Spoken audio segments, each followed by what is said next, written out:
What are some subtle red flags that tell you a movie is not worth watching? Them desperately pointing out the director/producers/writers/studios better movies and productions that barely relate to the movie's themes in an attempt to lure in fans. To me, it always meant the movie doesn't stand out enough to stand on its own. Critics are calling it laugh out loud funny. It's almost always garbage. It's clearly just a star vehicle.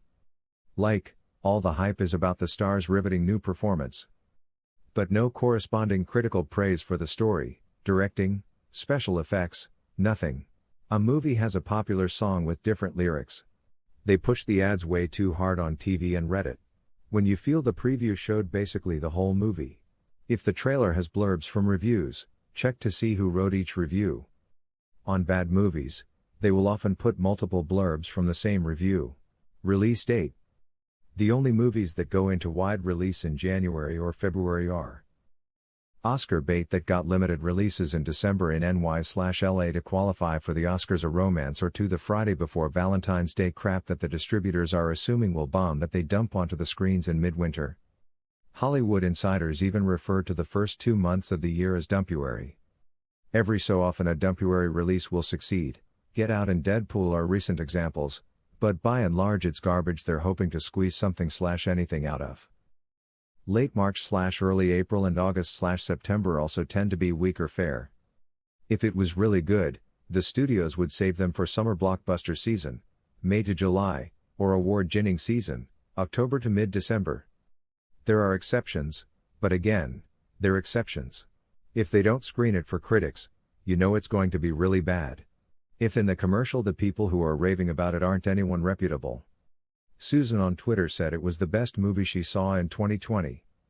Susan didn't have many options in 2020, her standards were lower. If any of the actors have an overly expressive O-face on the film's poster. When a comedy has poop and fart jokes, outdated meme and pop culture references. Weirdly specific, random info dump in casual conversations between characters, especially within the first minute or two.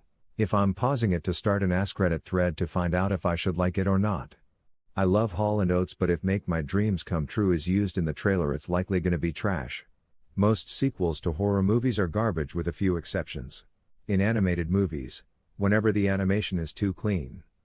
It's not ugly, but everything is just a little too smooth and a little too bright. Also, if there's ever pop music playing in the background. The music's also always slightly out of date, like 6 months after its heyday. Any recent popular songs, a narrator speaking over the trailer, a cheesy message about being yourself advertised in the trailer, telling the audience instead of showing them, too much exposition, and so forth. Number 1 offender, Ferdinand. For kids' movies, if there are already poop and fart jokes in the trailer, it's gonna be trash. Most bad movies cover up their terrible plot, characters, etc. with sex scenes or nudity. Usually release dates are subtle indicator. But lately the February graveyard of releases has been proven otherwise. I think March, August and September are still considered releases for bad movies. Super dark and 1-second clips with loud noises. Horror movies that rely on jump scares in the trailers ruining them in the actual movie. Supposed to invoke great fear but it's rated PG-13. 6/10 on IMDb. Some movies lower than that are so bad they're good. But the 6/10 will be bad in ways that vaguely annoy you, which is somehow worse. Reviews are generally mild, usually these movies are by the book, full of tropes and not doing anything new or interesting. Polarized reviews are where it's at for most genres. Check out the highest ratings and lowest ones, usually it's personal preference that determines how much they enjoyed it, so if the movie sounds good to you, you'll probably like it.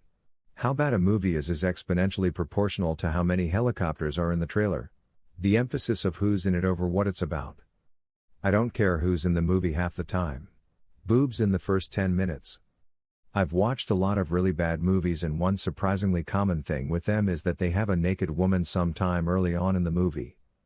My theory is that they are trying to get you to stick around for the rest of the movie. Surely, you think to yourself, if there were boobs in the first 10 minutes, there will be some more boobs later.